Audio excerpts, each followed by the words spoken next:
I cut custom jigsaw puzzles for a living. Exciting, huh? Well, that's what I get for majoring in anthropology.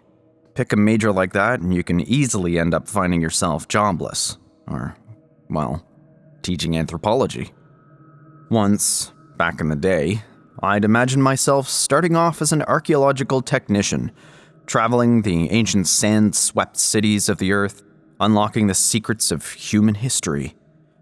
2 years after graduation, I instead found myself living in the same off-campus apartment and working full-time pouring coffee for the next wave of incoming students.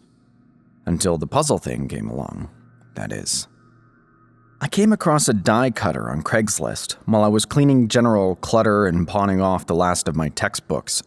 It was one of those early hand pressers with a stainless steel lever and the slide plate for accommodating the die and cardboard image. I've always liked puzzles, going back to when I was a kid. I had a mountain of picture files on my laptop that could be turned into puzzles.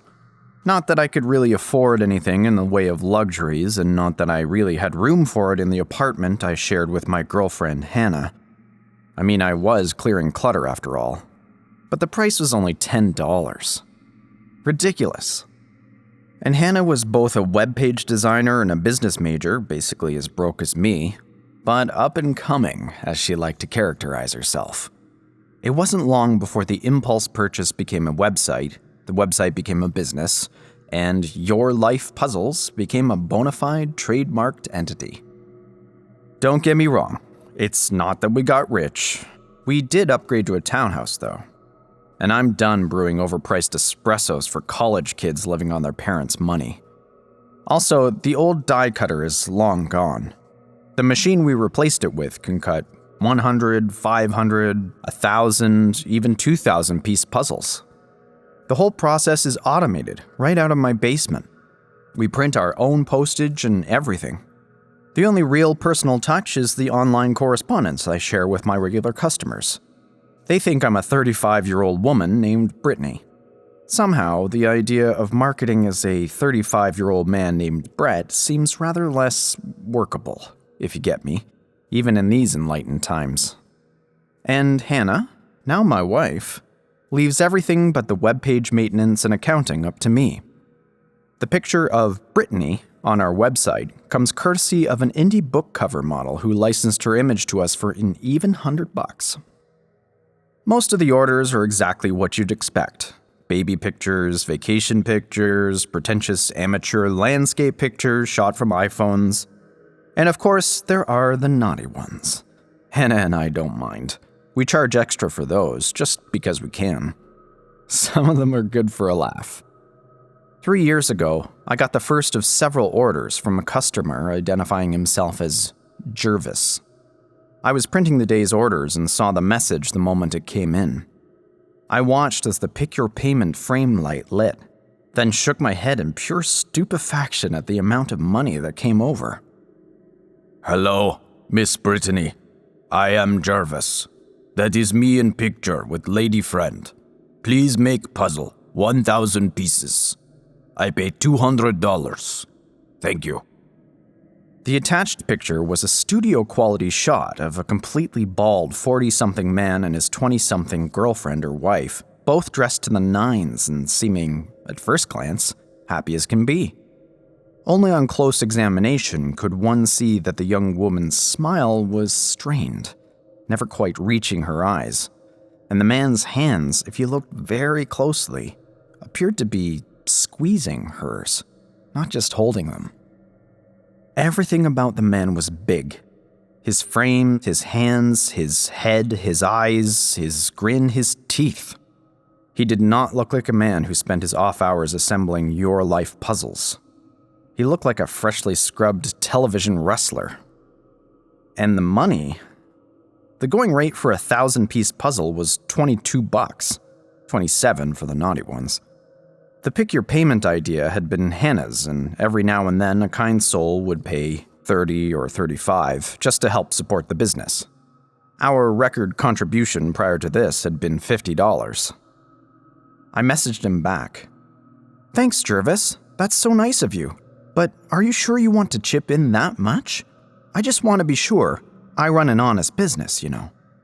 I added a wink and a heart emoji just to keep the tone friendly, and to make it more Brittany and less Brett, as per usual. The message got marked as read right away. Shortly, he typed back, 200 is fine. Please to mail soon. It is a special picture.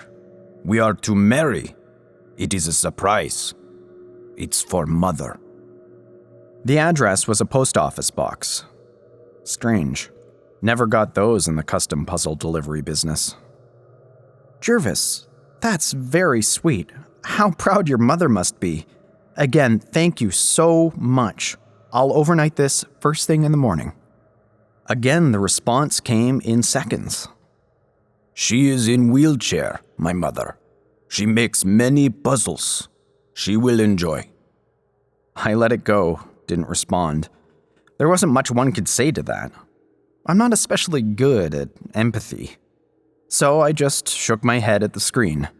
Sometimes, I told myself, you just have to let good things happen to you.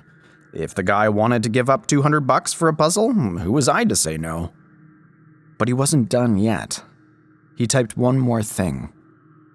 You are a good Brittany, aren't you? I was tempted to call Hannah down to the basement, invite her in on a laugh. That's seriously how I felt after that first correspondence. I wasn't blind to the overriding creepiness of this Jervis guy, whoever he was. Every time I read through what he had written, I couldn't help but hear it in an entirely Eastern European accent that just made me chuckle. Couldn't help myself. But it was the creepiness that also made me keep Jervis to myself. Business major or not, I knew Hannah would not like this. She'd insist on refunding most of the money, and probably make me cancel and block the guy's account. The more I studied the picture, the more likely it seemed. A sale is a sale, I told myself, and this was a damn good one. I completed the order, and, until now, I never said anything about it to anyone. There's something that my wife doesn't know about me. No one does. I've managed to hide this aspect of myself from family and friends alike for my entire life. I don't think I'd ever even acknowledged it to myself until I heard from Jervis a second time. But there's no doubt about it anymore. I'm a piece of shit. 2 weeks after I overnighted Jervis's first puzzle to his post office box, he placed another order. Hello, Brittany. Please make puzzle, 1,000 pieces. It's for mother. I answered him before opening the image file. Jervis, how are you? Are you married yet? How's mom? From Jervis. No marry. I put out my cigarette, clicked open the image, and found myself staring at what might have been a wedding dress once. It had been cut apart, ripped to dozens of frilly white shreds, and then rearranged, more or less back to its presumable original shape, on a long mahogany dinner table. From Jervis. Mother did not like her. I typed, Jervis, what the hell is this? Do you want me to call the police? This is seriously fucked up. But then I backspaced over the message before sending it. Jervis wasn't done. I pay $500. Be a good Brittany. Help to make mother happy. Please to keep quiet. Thank you. The pick your payment light flashed again. Just like that, I was $500 richer. If I kept it, I knew that this would not be the end of it. If I was ever going to do the right thing, now would have to be the time. There's a chance, I said to myself, that he just broke up with the woman in the puzzle and ripped up her dress. This doesn't mean anyone's hurt. This doesn't mean anyone's actually. From Jervis. Brittany, you like picture, yes? I held my hand over my mouth as if to hide the reflexive grin I felt stretching across my face, as if anyone were here in the basement with me to see it. The sheer awfulness of the situation was somehow appealing. This was the kind of thing you saw on TV. I answered, I do like it, very much. But listen, Jervis, that will make for a very difficult puzzle. It's almost all white. Are you sure your mother will appreciate it? From Jervis. Mother asked for it. I nodded at the screen, chuckling. So did girlfriend, Jervis typed. She asked for it too. I answered, "You're a good son," and again, accepted his business. There's no excuse to be made on my part. I knew what I was doing. For 3 years, I accepted Jervis's puzzle orders. The next one was another studio shot with another woman, a woman of remarkably similar appearance to the first. Straight, shoulder-length, dark hair, blue eyes, slight of frame, a sweet disposition. And this one appeared genuinely happy, not forced in any way. But she, it turned out, didn't fare any better than the first when it came to making a good impression with Jervis's mother. Just a week after I sent that puzzle, Jervis sent me a photo of a long pile of dirt with a shovel jammed into it. There were others. The orders came at an average of every 4 months. When the time stretched beyond that, I found myself anticipating them with an eagerness that I'm sure most people would find distasteful. The thing is, Jervis was a very generous customer, and he upped his own payment with each correspondence. By October of last year, he was paying me $1,500 for my puzzles. I was very careful with my computer files, naturally. Hannah knew one hell of a lot more about all that technological shit than I did, but I knew well enough how to cover my tracks, even from her. I set up a secret bank account, too, where I funneled the Jervis money. Had a nice chunk of change in there, for a time. The thing about criminal activity I never realized, not being a professional it must be remembered, is that it simply isn't sustainable over time. Partnerships end, people fuck up, or, in the worst case scenario, the truth unexpectedly breaks. I don't know how else to put it. I have a hard enough time believing what happened. I can't even begin to guess how. From Jervis. You are fake person. Liar. Most disappointed. As soon as I saw it, I knew I was fucked. I didn't have to open the picture file. I couldn't imagine what would be there, but I knew it would be bad. Very, very bad. I clicked it anyway, of course, dread stabbing at my heart like icicles even before the image came into view. It was the model from the indie book company, the one who had agreed to be the face of Your Life puzzles. Upstairs, I could hear Hannah putting away the groceries. We'd been home less than 10 minutes. She'd expect me back upstairs within the half hour. I felt sick. I wanted to puke. I knew I couldn't let myself. From Jervis. This is not you. This is not a Brittany. It is a Jennifer. Make puzzle. You pay me $200. She was tied to a chair, gagged but not blindfolded. Makeup streamed down her cheeks in running black streaks. Across the knees of her jeans lay an unlit blowtorch. I steeled myself. I couldn't be a wimp about this. It wasn't lost on me, the whole reversal of payment detail, nor how the amount was set back to the starting line of our professional relationship. Jervis was angry. He was posting without a clear head. I had to be smarter than him. I answered, "Jervis, what's in a name? I've filled every order exactly how you asked. We're friends. Don't be mad. I don't think your mother will like this puzzle. It's not the kind of thing you usually bring her." From Jervis. This puzzle is not for mother. This puzzle is for me. 100 pieces.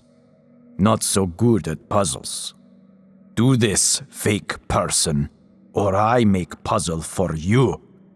6 pieces. Very easy assemble. But, Jervis, listen, I replied, reminding myself to be strong, to not let myself be pushed around, and wondered to see myself type these words. What makes you think I give a shit? You have to kill her now. We both know it. So, do her. Big fucking deal. I'll even pay you the 200. Then I say I'm sorry and we can get back to the way things were. Just calm down. From Jervis. Not talking about her. The Jennifer is already dead. Here, I show you the kind of puzzles I make. Another image came over. From upstairs, Hannah was calling to me, asking if it was a good day for puzzle orders. Funny thing, it actually was. There were 20 in the inbox, not counting Jervis's. I closed my eyes, let out a breath, opened my eyes again, and clicked. And here was Brittany again. She was lying on a completely made bed. He had left her in her underwear. Her parts were all in the right place. There wasn't any blood. He'd left just enough space between the neck and the head, between the forearms and the upper arms, between the shins and the upper legs, for the bed sheets to show through. He had evidently used a blowtorch to take her apart, cauterizing the wounds along the way, minimizing the mess. I hoped, for her sake, that he had started with her head. But by the look on her face, I would guess that he hadn't. I imagined his garage, or maybe his basement. Yeah, like mine, only darker, filled with tools and ironworks of every kind. My brain conjured images of the woman my customers knew as Brittany, shackled to a concrete wall as the blowtorch came on with a hiss and pop. I could hear her scream in my brain, wordless, muffled through the gag. The flame thinned to near invisibility, drawing closer to her. From Jervis. No, I am not talking about her, fake person. You make puzzle. The first one I show you. The Jennifer in chair. And you pay me, or I make puzzle out of you, Brett Harkins. My name. He had used my real name. Or out of Hannah Harkins. I could only watch the text come across, paralyzed in my seat. Or maybe Mother Harkins in Cincinnati. Do you love your mother, Brett? Are you good son? The police, I thought. I have to call the cops. Fuck it. I'm done anyway, one way or another. Fake person, he typed on. With brother and sisters in Cleveland. With nieces and nephews. With college friends. You will pay me, Brett Harkins. No, I thought, still willingly ignoring Hannah's entreaties from upstairs. I can't go to jail. I can't. For all I know, there'll be a death penalty. I answered him. I'll pay you everything. Every cent you paid me over the past 3 years. And I'll send the puzzle, the girl in the chair. Then we're even, okay? I lied to you. I'm sorry. My fault. Long moments of nothing followed. I filled the void by making myself answer Hannah, yelling up the stairs. Sorry, hun. Lost in my own little world for a minute there. And yeah, it's a good day for your life. And I almost laughed. I felt myself teetering at the edge of hysteria. How had I managed to sound so calm? And finally, Jervis answered. That is good enough. That is fair deal. We arranged it by money order. to be mailed along with the puzzle to his post office box address. We said goodbye. We haven't done any business since. His last message to me was short, and as to the point as they ever were. Was very disappointed. So, why come clean with this now? Made it through scot-free, didn't I? Got my chance to just get back to doing what I do, cutting my little puzzles and trying to keep Hannah happy. And keeping her in the dark about all of this, of course. Posting this will ruin me for sure. I'll be in jail by tomorrow, right? The thing is, if you're reading this, I'm very likely dead. I made sure to put it all down, then store it on a thumb drive, in the event that Jervis ever thought twice about keeping his word, if he got mad again and decided to come after me personally. I have an old frat brother I trust to keep the documents secret and safe unless something bad happens. If something does, knowing him, he'll post it on one of those fucked up sites he writes his twisted short story shit on. But he'll turn it over to the cops, too. I may be a piece of shit, but I don't want my family to pay for it. If, on the other hand, I end up paying for it, well, I suppose that's fair enough.